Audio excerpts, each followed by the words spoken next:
நான் நடிகனுங்கிறதுனாலயோ அதுக்கு நீங்க காட்டுற அன்புக்காகவே அதை தப்பா பயன்படுத்துறதுக்கு நான் வரல. ஏன்னா நடிகன் தொழில் வேற. அது கொஞ்சம் திறமை இருந்தது, அதை வளர்த்தது நீங்க. நேரம் செலவழிச்சு படம் பார்த்தது நீங்க, காசு கொடுத்தது நீங்க. என் குடும்பம் நல்லா இருக்கு. அதை திருப்பி கொடுக்க முடியாதுல்ல காசை. ஆனா அன்புக்கு என்ன கொடுக்கணும்? இன்னைக்கு தங்கச்சி பாடிட்டு இருந்தாங்க, ரொம்ப சந்தோஷமா இருந்தது. கலைஞனா ஒரு கலை, ஒரு பாடல், ஒரு கலைஞனுங்கிற பேர் இருக்குல்ல, அது வெறும் என்டர்டெயின்மெண்ட்டுக்கு இல்ல, இப்பேற்பட்ட மேடைகளுக்கும் அது பயன்படணும். ஒரு கலைஞனுங்கிறவன் ஒரு சமுதாயத்தினால உருவாக்கப்பட்டவன். அப்போ நாட்டுக்கு மக்களுக்கு ஏதாவது பிரச்சனை இருந்தா வரணும், அது நம்மளுடைய கடமை. இந்த கடைசி பாட்டு ரொம்ப நல்லா இருந்ததுல்ல, டபுள் இன்ஜின் சர்க்கார். அது டபுள் இன்ஜின் சர்க்கார் இல்ல, மோதியும் அதிமுகவும் டப்பா சர்க்கார். என்னன்னா என்ஜின் அங்க இருக்கு, அவர் தான் ஸ்டேஷன் மாஸ்டரும், எல்லாத்தையும் அவர் தான் ஒரு ஸ்டேஷனுக்கு போறாருல்ல. இந்த டப்பாக்கள் தான் இங்க இருக்கு. அதை பத்தி ரொம்ப கேர்ஃபுல்லா இருக்கணும். மக்களை நான் நிறைய பேச மாட்டேன், ஒரு 2-3 விஷயம் பேசுவேன், அவ்வளவுதான். முதல்ல பழனியை பத்தி பேசுவேன். நம்ம இந்த சாமி சிலையை திருடுற கும்பலை பத்தி கேள்விப்பட்டிருக்கோம்ல, நிறைய கதைகள் இருக்கும். இப்போ முருகனையே சாமியே திருடுற கும்பல் வந்திருக்கு. பழனி அவனுக்கு முப்பாட்டமா கதை அடிக்கிறானுங்க. அறிவுள்ள பழனி தமிழ் கடவுள், அதுக்கு கொஞ்சம் வரலாறு தெரியணும், ஆர்கியாலஜி தெரியணும். தெரியல விட்டுருங்க, ஆனால் நாங்கள் கேர்ஃபுல்லாக இருக்கணும். இந்த தேர்தல் 3 மாடலுக்கான தேர்தல், அப்படிதான் பார்க்கணும். 1 திராவிட மாடல், 2வது அடிமை மாடல், 3வது சினிமா மாடல். நான் அரசியல்வாதி கிடையாது, நான் எந்த கட்சிக்காரனும் கிடையாது. உங்களை மாதிரி நானும் ஒரு ஓட்டர் தான். நம்ம 2 பேரும் இந்த தேர்தல் என்னன்னு பேசுவோம், இந்த மாடல்கள் என்ன கொடுக்குதுன்னு பேசுவோம். திராவிட மாடல் என்ன கொடுத்துச்சு? கல்வி கொடுத்துச்சுப்பா.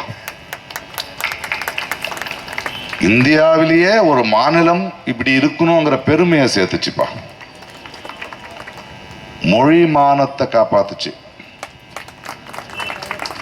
இப்ப இனம் மானத்தை காப்பாத்துறதுக்கு போராடுது. இது திராவிட மாடல். அடிமை மாடல் என்ன? நம்ம தன்மானத்தை, சுயமரியாதையை தூக்கிட்டு போய் மோதி காலு கீழே வைக்குது. தேவையா நமக்கு? இவனுங்க எப்படின்னா, ஒரு கதை சொல்றேன் உங்களுக்கு. ஒரு பெரிய கிணறு இருந்ததா, தமிழ்நாடு ஒரு கிணறுன்னு வச்சுக்கோங்களேன்.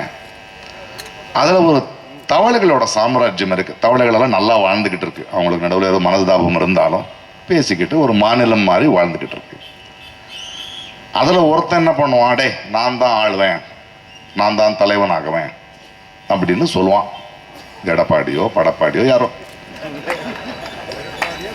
அல்ல விஜயோ யாரோ. அப்ப தவளைகள் என்ன சொல்லுது, அப்பப்பா அப்படியெல்லாம் திடீர்னு ஆயிட முடியாதியா, எங்கெங்க வந்து நீ இந்த தவளையோட இந்த கிணறு இருக்குல்ல, அதை பத்தி உனக்கு என்ன தெரியும்? இதோடைய தன்மானத்தை காப்பாத்துறதுக்கு என்ன பண்ணுவேன், எங்களை காப்பாத்துறதுக்கு என்ன பண்ணுவேன், கல்வி என்ன தருவேன், அதெல்லாம் சொன்னதுக்கு அப்புறம் நாங்க அல்ல முடியாது, நான் ஆயிடுவேன். அப்படியெல்லாம் ஆயிட முடியாதுயா, கொஞ்சம் உளுந்தாதான் அடிப்பட்டாதான் தெரியும் இருன்னா. இல்ல இன்னும் கோவிச்சுக்கிட்டு வெளியே போயிடுச்சு. அந்த வெளியே போகும்போது என்னன்னா, ஒரே ஒரு ஓட்டை இருக்கும், அது தவளைகளுக்கு மட்டும்தான் தெரியும், உள்ள வர்றதுக்கும் வெளியே போறதுக்கு. உள்ளூர்காரனை விட்டா வெளியூர்காரனை விட மாட்டோம்ல. தவளை வெளியே போச்சு, அங்க பிஜேபிங்கிற பாம்பு நிக்குது.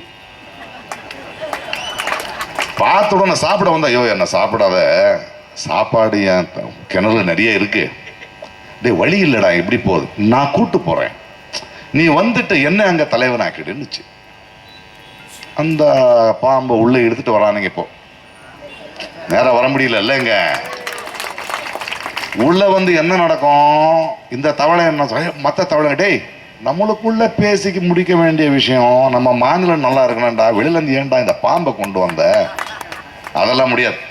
இவனை பிடிக்கல, இவன் தான் எதிர்த்து கேள்வி கேட்கறான், இவனை சாப்பிடு, இவன் மேல இடி கேஸ் போடு, இவன் மேல அந்த கேஸ் போடு, இந்த கேஸ் போட்டு 4-5 பேரை முடிச்சாச்சு. அதுக்கப்புறம் இதுக்கு தெரியாதது என்னன்னா, அதுக்கப்புறம் போன்னு சொன்னா பாம்பு போகாது, இவனையும் சாப்பிட்டு எல்லாரையும் சாப்பிட்டு இங்க இருக்கும். இதுதான் அடிமை மாடலு. இதை பாருங்க, வெக்கம் சூடு சொரணை இந்த அடிமை மாடலுக்கு கொஞ்சம் கூட இல்லை. மகளிர்களை பத்தி அந்த உரிமையை பத்தி ஒரு சட்டம் எடுத்துட்டு வரணும்னு திடீர்னு நேற்று நான் வந்து நம்முடைய எம்பியை கேட்டேன், எங்க போயிட்டு இருக்கேன், நான் மதுரை வரணும்ல, திடீர்னு கூப்பிட்டு இருக்காரு மன்னர், என்னன்னு போகலான்னு. அங்க போன அதுக்குள்ள டீலிமிட்டேஷன் பாஸ் பண்றான். அதாவது இது ரொம்ப முக்கியமானது. ஏன்னா இந்த டீலிமிட்டேஷன் பாஸ் ஆயிடுச்சுன்னா 50 ஆண்டு காலக்கு தென்னிந்தியாவுக்கு இருக்கிற பிரச்சனையை அரசியல் மாறிடும். மக்கள் தொகையை வச்சு எம்பிகள் அதிகமாக்குறாங்களாம். அதை பத்தி உங்களுக்கு தெரியும். மக்கள் தொகையை வச்சு பெரும்பான்மையை வச்சு நீங்க பண்ணலாமா? பெரும்பான்மை தான் உண்மைன்னா உண்மை, அதை மேலதான் எல்லாம் தீர்மானிக்கணும்னு அண்ணா அன்னைக்கே சொன்னாரு. அப்ப மயில் இல்லடா பறவை, நம்ம தேசிய பறவை காக்கா தான் ஆகணும்னு. உங்களுக்கு பெரும்பான்மை இருந்தா அரசியல்ல ஜெயிக்கலாம், ஆட்சி பிடிக்கலாம், அது வரைக்கும் தான் பெரும்பான்மை. அதுக்கப்புறம் அந்த பெரும்பான்மையை தாண்டி சமத்துவம், சகோதரத்துவம், அதை பத்தி பேசணும். இவங்க பெரும்பான்மை தான் பேசுவானுங்க.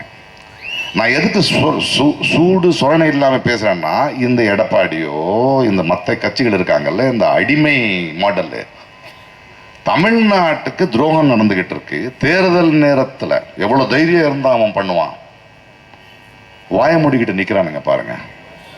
இந்த மாடல் நமக்கு தேவையா? இந்த மாடல் நமக்கு தேவையா? திருப்பரங்குன்றத்தில் நடக்கிறத பத்தி நான் பேச தேவையில்லை. என்ன நடக்குதுங்க? மதுரையை இன்னொரு மணிப்பூர் ஆக்க போறானுங்க அவனுங்க. அங்கிருந்து ஸ்ட்ரெயிட்டா பழனிக்கு வருவாங்க. இதுதான் இவங்களுடைய வேலை. இங்க வந்து முப்பாட்டணும்னு சொல்லிட்டு இருக்காங்க பழனிய. கிறிஸ்துவர் அதிகமா இருந்தா பெத்லஹேம் இந்தியால தான் இருந்தது, இயேசு கிறிஸ்து இங்க தான் பிறந்தாருன்னு சொல்லியிருப்பாங்க. இவனுக்கு இந்துக்கள் மேல இருக்கிற அன்பில்ல, அதிகாரம் வேண்டும், அது மட்டும்தான் வேணும். இந்த மோதிக்கும் இவனுங்களுக்கும் பழக்கணும். இதுக்கான பதில் நீங்க கொடுக்க வேண்டியதா ஒரு தேர்தல் இது. சினிமா மாடல்னு ஒண்ணு இருக்கு. ஒரே சினிமால காசை சம்பாதிச்சிடலாம்ப்பா, பெரிய ஹீரோ ஆயிடலாம், ஸ்டார் ஆயிடலாம். சினிமால ஓகே. ஒரு சினிமாக்குள்ள நீ டாக்டர் ஆகலாம், இன்ஜினியர் ஆகலாம், முதல்வர் கூட ஆகலாம். அரசியல் அப்படியே முதல்வர் ஆயிடியா நீ?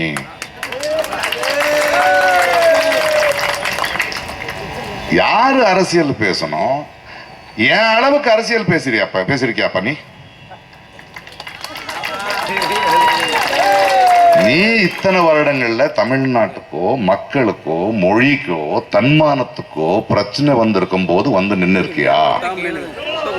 உங்களுடைய உங்க மேல மக்கள் வச்சிருக்கிற நட்பு, அன்பு, திறமைக்கு, அரசியலுக்கு இல்ல. அதை பயன்படுத்துறீங்க நீங்க.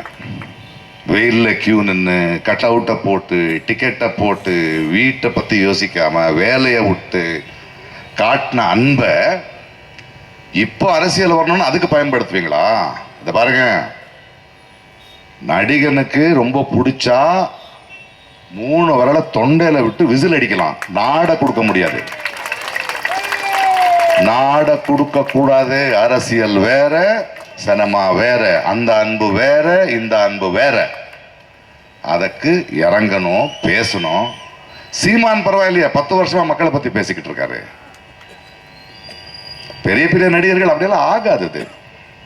அதை பத்தி இருக்கணும். திராவிடியன் மாடல் வேணுமா, அடிமை மாடல் வேணுமா, சினிமா மாடல் வேணுமா?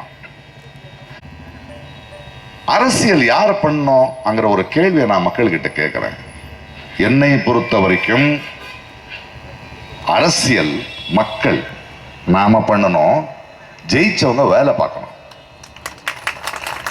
ஆனா அந்த இந்தியாவில் ஜெயிச்சவங்க அரசியல் பார்த்துக்கிட்டு இருக்காங்க, நம்ம வேலை பார்த்துக்கிட்டு இருக்கோம்.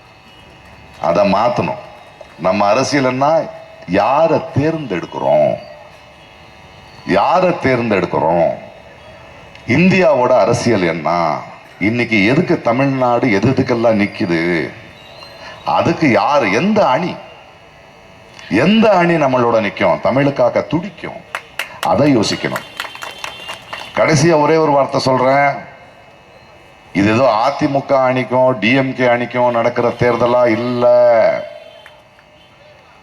விஜய் சொல்ற மாதிரி டிவிகேக்கோ டிஎம்கேக்கோ நடக்கிற தேர்தலா இல்ல. இது ஒற்றுமைக்கும் பிரிவினைக்கும் நடுவில் நடக்கிற தேர்தல். ஒற்றுமைக்கும் பிரிவினைக்கும் நடக்கிற தேர்தல். தமிழ்நாட்டு மக்கள், தமிழ்நாடு எப்பவுமே இந்தியாவுக்கு ஒரு மாடலா நின்று இருக்கு. எதை திணிக்கும் போது ஹிந்தி திணிக்கிட்டோம், நீட்டு திணிக்கிட்டோம், எதிர்த்து நிக்கிறோம். இன்னும் வலுவா நிக்கணும்னா எந்த அணிக்கு ஓட்டு போடணும்னு நீங்க தான் முடிவெடுக்கணும். அரசியல் மக்களான நாங்க செய்ய வேண்டிய நிலைமை வந்தாச்சு. ஒற்றுமையா பிரிவினையா? நல்லதே நடக்கும். தேங்க்யூ.